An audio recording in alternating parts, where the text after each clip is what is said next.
IPL 2024లో అతిపెద్ద మ్యాచ్కు రంగం సిద్ధమైంది. సండే రోజు ముంబైలోని వాంకటే స్టేడియం వేదికగా ముంబై ఇండియన్స్ మరియు చెన్నై సూపర్ కింగ్స్ జట్లు తలపడబోతున్నాయి. సో రెండు జట్ల మధ్య మ్యాచ్ అంటే హై రేంజ్లో ఉంటుందో నేను ప్రత్యేకంగా చెప్పనవసరం లేదు.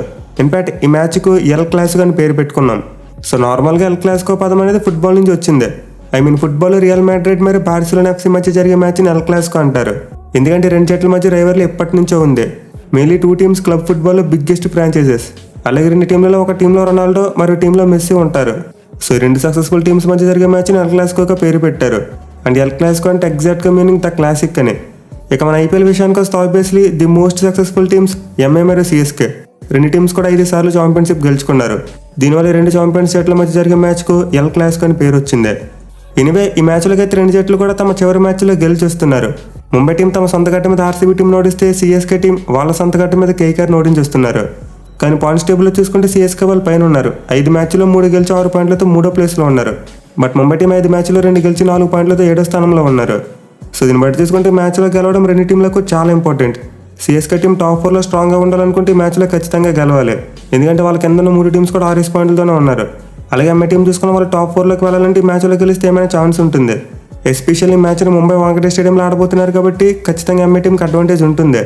బట్ అయినా ముందు చెప్పుకున్నట్టు ఇది ఎల్ క్లాసికో మ్యాచ్. ఈ రెండు ఛాంపియన్స్ టీమ్స్ మధ్య కూడా చాలా హోరాహోరీ పోరు ఉంటుంది. ఇక రెండు జట్ల మధ్య హెడ్ స్టాట్స్ విషయానికి వస్తే ఇప్పటివరకు మొత్తం 36 మ్యాచ్లు జరిగాయి. అండ్ ఈ 36 మ్యాచ్లో ముంబై ఇండియన్స్ 20 మ్యాచ్లో గెలిస్తే సిఎస్కే టీం 16 మ్యాచ్లోనే గెలిచింది.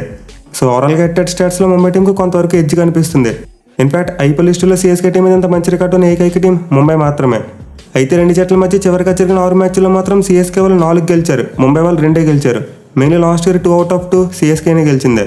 సో ఓవరాల్ హెడ్ స్టాట్స్ అయితే ముంబై టీంకు బాగున్నాయి. బట్ రీసెంట్ ఫామ్ అయితే సిఎస్కేకు బాగుంది. అంటే కానీ ఇక్కడ స్టాట్స్ పెట్టి కూడా చూసుకుంటే రెండు జట్ల మధ్య ఖచ్చితంగా ఒక నెక్ టు నెక్ మ్యాచ్ ఉండబోతుంది. ఇక మ్యాచ్ ఆడబోయే వాంకటే స్టేడియం యొక్క పిచ్ రిపోర్ట్ చూసుకుంటే చాలా వరకు బ్యాటింగ్ ఫ్రెండ్లీ వికెట్. మనం ఆల్రెడీ గ్రౌండ్లో ఆడ చూసాం, భారీ స్కోర్లు వచ్చాయి. ఎస్పెషల్లీ లాస్ట్ 2 మ్యాచెస్లో 4 టీంలు కూడా 190+ స్కోర్స్ కొట్టాయి. సో ముంబై వాంకటే స్టేడియం అంటేనే రన్ ఫెస్ట్కు పెట్టింది పేరు. మెయిన్లీ ఇక్కడ బౌండరీస్ అయితే చాలా చిన్నగా ఉంటాయి. ఆర్సీబీ ఎంఐ మ్యాచ్లో చూసాం, ఒక సైడ్ బౌండరీ కేవలం 59 మీటర్స్ మాత్రమే ఉంది. సో మరోసారి అయితే మనం మంచి బ్యాటింగ్ ట్రాక్ని ఎక్స్పెక్ట్ చేయవచ్చు. కానీ ఇనిషియల్గా మ్యాచ్ స్టార్ట్ అయినప్పుడు మాత్రం ఖచ్చితంగా పేస్ బౌలర్స్కి కాస్త హెల్ప్ ఉంటుంది. మెయిన్లీ లాస్ట్ మ్యాచ్లో ఆర్సీబీ బ్యాట్స్మెన్ ముందు బ్యాటింగ్ చేసినప్పుడు ముంబై పేస్ బౌలర్స్ ఆడేందుకు కాస్త ఇబ్బంది పడ్డారు. సో దీన్ని బట్టి చూసుకుంటే మరోసారి అయితే ఇనిషియల్గా పేస్ బౌలర్స్కి కాస్త హెల్ప్ లభించవచ్చు. అది కూడా పాపులర్ 1-2 ఓవర్స్లో మాత్రమే. ఆ తర్వాత మళ్ళీ బ్యాటింగ్ ఫ్రెండ్లీగా మారిపోతుంది. ఇక ఈ గ్రౌండ్ యొక్క స్టార్ట్స్ విషయానికి వస్తే ఇప్పటివరకు మొత్తం 112 ఐపీఎల్ మ్యాచెస్ జరిగాయి. అండ్ 112 మ్యాచ్లో ఫస్ట్ బ్యాటింగ్ చేసిన టీం 51 మ్యాచ్లో గెలిస్తే చేజింగ్ చేసిన జట్లు 61 మ్యాచ్లో గెలిచాయి. అలాగే గ్రౌండ్లో ఫస్ట్ ఇన్నింగ్స్ యావరేజ్ స్కోర్ 169 పరుగులు. సో ఈ స్టాట్స్ బట్టి అయితే క్లియర్గా చేజింగ్ చేసిన టీంకి అడ్వాంటేజ్ కనిపిస్తుంది. మెయిన్లీ నైట్ గేమ్స్లో ఈ గ్రౌండ్లో డ్యూ ఫ్యాక్టర్ అనేది చాలా ఎక్కువగా ఉంటుంది. సో దీన్ని దృష్టిలో పెట్టుకుని టాస్ గెలిచిన కెప్టెన్ డెఫినెట్లీ మరోసారి ఫీల్డింగే తీసుకుంటారు. మెయిన్లీ సిఎస్కే టీంకి గ్రౌండ్లో టాస్ గెలవడం చాలా ఇంపార్టెంట్. ఎందుకంటే వాళ్ళు ఈ గ్రౌండ్లో 24 మ్యాచ్లు ఆడి 12 మ్యాచ్లో గెలిచారు. బట్ వాళ్ళు గెలిచిన 12 మ్యాచ్లో చేసినప్పుడే 9 మ్యాచ్లు గెలిచారు. ఫస్ట్ బ్యాటింగ్ చేసినప్పుడు 3 మ్యాచ్లు మాత్రమే గెలిచారు. కానీ ముంబై టీం మాత్రం ఫస్ట్ బ్యాటింగ్ చేసినా సెకండ్ బ్యాటింగ్ చేసినా పర్వాలేదు, వాళ్ళకి గ్రౌండ్లో 50-50 రికార్డు ఉంది. అంటే ఫస్ట్ బ్యాటింగ్ చేసినప్పుడు సగం మ్యాచ్లు గెలిచారు, చేసినప్పుడు సగం మ్యాచ్లు గెలిచారు. సో ఈ మ్యాచ్లో టాస్ అనేది ఎక్కువగా సిఎస్కే టీంకే ఇంపార్టెంట్. ఇక ఓవరాల్గా చూసుకుంటే ఈ గ్రౌండ్లో సిఎస్కే టీం మీద ముంబై టీంకి చాలా మంచి రికార్డు ఉంది. ఇప్పటివరకు ఈ స్టేడియంలో రెండు జట్లు మొత్తం 11 మ్యాచ్ల్లో తలపడ్డాయి. అండ్ ఈ 11 మ్యాచ్లో ముంబై వాళ్ళు 7 మ్యాచ్లో గెలిచారు. సిఎస్కే టీం 4 మ్యాచ్లో మాత్రమే గెలిచిందే. అండ్ ముందు చెప్పుకున్నట్టు ఈ గ్రౌండ్లో సిఎస్కే టీంకి చేసింగ్ చేసినప్పుడు ఎక్కువ కలిసి వచ్చింది. ఇన్ఫాక్ట్ వాళ్ళు ముంబై టీంను ఓడించిన 4 సార్లు కూడా చేసినప్పుడే ఓడించారు. ఈ గ్రౌండ్లో ఫస్ట్ బ్యాటింగ్ చేస్తే ఎప్పుడు కూడా సిఎస్కే టీం ముంబైని ఓడించలేదు. సో ఫస్ట్ ఈ మ్యాచ్లో టాస్ అయితే సిఎస్కే టీంకి చాలా కీలకం కాబోతుంది. ఇక టీమ్స్ విషయానికి వస్తే ముంబై టీం యొక్క బ్యాటింగ్ రాక్ సాలిడ్గా కనిపిస్తుంది. ఒకప్పుడు ఐపీఎల్ 2020లో ఎలా అయితే వాళ్ళ బ్యాటింగ్ యూనిట్ స్కేరీగా ఉండేదో ఇప్పుడు కూడా అలానే కనిపిస్తుంది. మెయిన్లీ వాళ్ళ దగ్గర నెంబర్ 8 వరకు బ్యాటింగ్ డెప్త్ ఉంది. అట్ ది సేమ్ టైం వాళ్ళ దగ్గర ఉన్న బ్యాట్స్మెన్ 80% బ్యాట్స్మెన్ బిగ్ హీటింగ్ చేయగలరు. సో ఓపెనర్స్ దగ్గర నుంచి మొదలు పెట్టుకున్న తర్వాత సూర్య, తిలక్ వర్మ, హార్దిక్, టిమ్ డేవిడ్ ఇలా అందరూ కూడా పవర్ హిట్టర్సే. ఈవెన్ రొమారియో షెపర్డ్ కూడా ఒక బిగ్ హిట్టర్. అలాగే నబీ కూడా తనదైన రోజున పవర్ హిట్టింగ్ చేయగలడు. సో బ్యాటింగ్ విషయంలో for sure Mumbai team CSK కంటే బలంగా కనిపిస్తుంది. ఎస్పెషల్లీ వీళ్ళ దగ్గర సూర్యకుమార్ యాదవ్ లాంటి ఒక ఎక్స్‌ఫాక్టర్ ప్లేయర్ ఉన్నాడు. అఫ్కోర్స్ సిఎస్కే టీం దగ్గర కూడా శివం దూబే లాంటి ప్లేయర్ ఉన్నాడు. బట్ దూబేతో కంపేర్ చేసుకుంటే సూర్య చాలా ముందు ఉంటాడు. అండ్ ఆల్సో వాళ్ళ ఓపెనర్స్ రోహిత్ శర్మ మరియు ఇషాన్ కిషన్ చాలా మంచి ఫామ్లో ఉన్నారు. ఈ ఏడాది ఆల్మోస్ట్ ప్రతి మ్యాచ్లో కూడా బ్లాక్ బస్టర్ ఓపెనింగ్ స్టాండ్స్ ఇస్తున్నారు. సో బ్యాటింగ్ విషయంలో ముంబై టీంకి పెద్దగా సమస్యలు ఏమీ లేవు. అయితే బౌలింగ్ విషయానికి వస్తే మాత్రం వాళ్ళు ఎక్కువగా బుమ్రా మీదే డిపెండ్ అవుతున్నారు. ఒకవేళ మీరు ముంబై బౌలింగ్ లైనప్ నుంచి బుమ్రాని తీసేస్తే వాళ్ళు కూడా మరి ఆర్సీబీ బౌలింగ్ యూనిట్లో తయారవుతుంది. ఎందుకంటే మనం ప్రతి మ్యాచ్లో చూస్తున్నాం, బుమ్రా తప్పితే మిగతా బౌలర్స్ అందరూ కూడా ఆల్మోస్ట్ 10 ఎకానమీతో బౌలింగ్ చేస్తున్నారు. బట్ బుమ్రా ఒక్కడే పొదుపుగా బౌలింగ్ చేస్తూ వికెట్లు తీస్తూ ముంబై బౌలింగ్ని నిలబెడుతున్నాడు. సో ఇప్పటివరకు అతను కన్సిస్టెంట్గా బౌలింగ్ చేశారు కాబట్టి పెద్దగా ప్రాబ్లం కాలేదు. ఒకవేళ పొరపాటున బుమ్రా ఫెయిల్ అయ్యాడంటే ఇంకా ముంబై టీం బౌలింగ్ పని అయిపోతుంది. సో బౌలింగ్ విషయంలో మిగతా ప్లేయర్స్ కూడా కన్సిస్టెంట్గా వెయ్యాలి. మిగిలిన ఆకాష్ మధ్య లాస్ట్ మ్యాచెస్లో చాలా రన్స్ ఇచ్చాడు. అలాగే కాజ్జే చూసుకున్న వికెట్స్ తీస్తున్నప్పటికీ ఎక్కువ రన్స్ ఇస్తున్నాడు. మెయిన్లీ మ్యాచ్లో ముంబై బౌలర్స్ బలమైన సిఎస్కే బ్యాటింగ్ను ఫేస్ చేయాలి. వాళ్ళ దగ్గర రహానే మరియు దూబే లాంటి ఇన్ఫార్మ్ ప్లేయర్స్ ఉన్నారు. మెయిన్లీ గ్రౌండ్లో రహానేకి చాలా మంచి రికార్డు ఉంది. ఇన్ఫాక్ట్ అతను ఐపీఎల్లో తన 2.0 వెర్షన్ ఈ గ్రౌండ్ నుండి స్టార్ట్ చేశాడు last year. So first year Mumbai bowlers అయితే సిఎస్కే బ్యాట్స్మెన్తో జాగ్రత్తగా ఉండాలి. ఇక వాళ్ళ టీంలో చేంజెస్ విషయానికి వస్తే ఎలాంటి మార్పులు చేయకపోవచ్చు. ఎందుకంటే లాస్ట్ మ్యాచ్లో ముంబై టీం చాలా కంఫర్టబుల్గా గెలిచింది.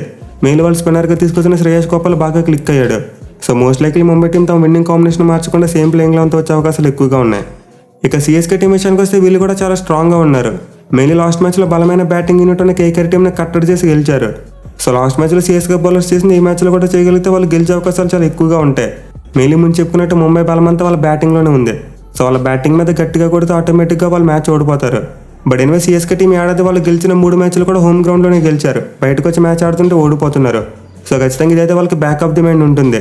మెయిన్లీ ముందు చెప్పుకున్నట్టు సిఎస్కే టీంకి వాంకడే స్టేడియంలో అంత మంచి రికార్డ్ లేదు. ఎక్కువగా టాస్ మీద డిపెండ్ అయ్యి చేసింగ్ చేసినప్పుడు మాత్రమే మ్యాచ్లు గెలిచారు. సో సిఎస్కే టీం అయితే ఐపీఎల్ 2024లో వాళ్ళ ఓన్ ట్రెండ్ని వాళ్ళే మార్చుకోవాలి. మేము బయట మ్యాచ్లు అన్నప్పుడు కూడా గెలుస్తామని చెప్పి అందరికీ ప్రూవ్ చేసుకోవాలి. లేకపోతే ఇంట్లో పులి బయటకు వెళ్తే పిల్లి అని చెప్పి ట్రోల్ చేసే ఛాన్స్ ఉంటుంది. సో ఆ ఛాన్స్ అవ్వకుండా ఉండాలంటే సిఎస్కే టీం మ్యాచ్లో గెలిచి అందరినీ రాంగ్ అని ప్రూవ్ చేయాలి. బట్ అయినా వాళ్ళ బ్యాటింగ్ చూసుకుంటే మాత్రం ముంబైతో కంపేర్ చేసుకుంటే అంత స్ట్రాంగ్గా లేదు. ఎస్పెషల్ ఓపెనర్స్ కొంతవరకు తడపడుతున్నారు.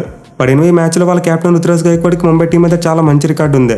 అలాగే ప్రీవియస్గా చెప్పుకున్నట్టే రహానెక్ కూడా ఈ గ్రౌండ్లో చాలా మంచి రికార్డు ఉంది. సో వీళ్ళిద్దరికి తోడు ఎడితిరిగి శివం దుబే మంచి ఫామ్లో ఉన్నాడు. బట్ మిగతా ప్లేయర్స్ నుంచి కూడా ఫైర్ వర్క్స్ రావాలి. సో ఇప్పటివరకు అయితే సిఎస్కే బ్యాట్స్మెన్ బయట గ్రౌండ్స్లో అన్నప్పుడు పెద్దగా ఇంటెంట్ చూపించలేకపోయారు. వాళ్ళు హోమ్ గ్రౌండ్లో అన్నప్పుడు మాత్రమే పులుల్లో చెలరేగాడారు. కానీ హైదరాబాద్లో చూసుకున్న, వైజాగ్లో చూసుకున్న వాళ్ళ బ్యాట్స్మెన్ చాలా స్ట్రగుల్ అయ్యారు. మరి ఈ మ్యాచ్లో అయినా వాళ్ళ బ్యాట్స్మెన్ తమ ఫుల్ పొటెన్షియల్కి తగ్గట్టు ఆడతారో లేదో చూడాలి. ఇక టీంలో చేంజెస్ విషయానికి వస్తే biggest question mark Pathirana fitness. So మంచి ఫామ్లో ఉన్న మతీషా పతిరానా అయితే లాస్ట్ 2 మ్యాచ్లు ఆడలేదు. బట్ ఈ మ్యాచ్లో అయితే మోస్ట్ లైక్లీ ప్లేయింగ్ లెవెల్లోకి వచ్చే ఛాన్స్ ఉంది. ఎందుకంటే ముంబై టీం దగ్గర ఉన్న బ్యాట్స్మెన్ కట్టడి చేయాలంటే ఖచ్చితంగా పతిరానా లాంటి ఒక ఎక్స్పెక్టర్ బౌలర్ కావాలి. అలాగే మ్యాచ్లోకి వాళ్ళు శార్దుల్ ఠాకూర్ ప్లేస్లో దీపక్ చహర్ కూడా తీసుకురావచ్చు. ఎందుకంటే మనం పిచ్ రిపోర్ట్ టైంలో చెప్పుకున్నాం ఈ గ్రౌండ్లో ఇనీషియల్గా పేస్ బౌలర్స్కి హెల్ప్ ఉంటుందని చెప్పి.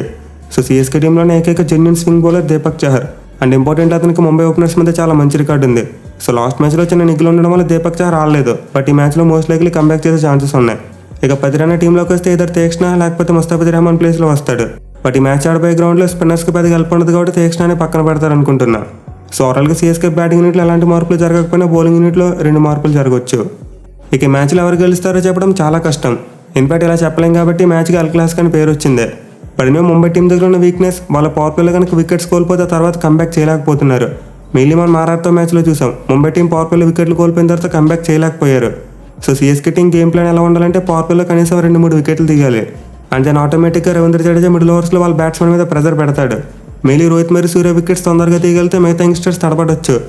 తిలక్ వర్మ మరియు టిమ్ డేవిడ్ లాంటి వాళ్ళు తడబడే ఛాన్స్ ఉంటుంది. అలా కాకుండా సిఎస్కే టీం పవర్ ప్లేలో వికెట్లు తీయలేకపోతే మాత్రం మ్యాచ్ ఓడిపోయే ప్రమాదం ఉంటుంది. ఇక బ్యాటింగ్ సైడ్ నుంచి చూసుకుంటే సిఎస్కే టీం బుమ్రాకు వికెట్లు ఇవ్వకుండా ఉంటే చాలు మిగతా వాళ్ళ మీద అటాక్ చేసి కొట్టొచ్చు. సో బుమ్రా బౌలింగ్లో ఒక 5 or 6 అకౌంట్ మీద కొట్టిన అతనికి వికెట్స్ ఇవ్వకూడదు. అలా కాకుండా బుమ్రాని అటాక్ చేద్దామని చెప్పి వికెట్లు ఇస్తే మాత్రం మ్యాచ్ ఓడిపోయే ప్రమాదం ఉంటుంది. ఇక ఎంఐ టీం మ్యాచ్లో గెలవాలంటే వాళ్ళ దగ్గర ఉన్న స్ట్రాంగ్ ప్లాన్ బ్యాటింగే. సిఎస్కే బౌలర్స్ దగ్గర ఎడితిరిగి ఎక్కువగా ఎక్స్పీరియన్స్ లేదు.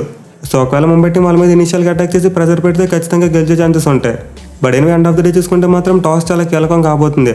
మోస్ట్ లైక్లీ టాస్ గెలిచిన టీమే మ్యాచ్ గెలిచే ఛాన్సెస్ ఉంటాయి. మరి మీరు ఈ మ్యాచ్లో ఏ టీం గెలుస్తుంది అనుకుంటున్నారు కింద కామెంట్ చేయండి. Thank you for watching. Have a nice day.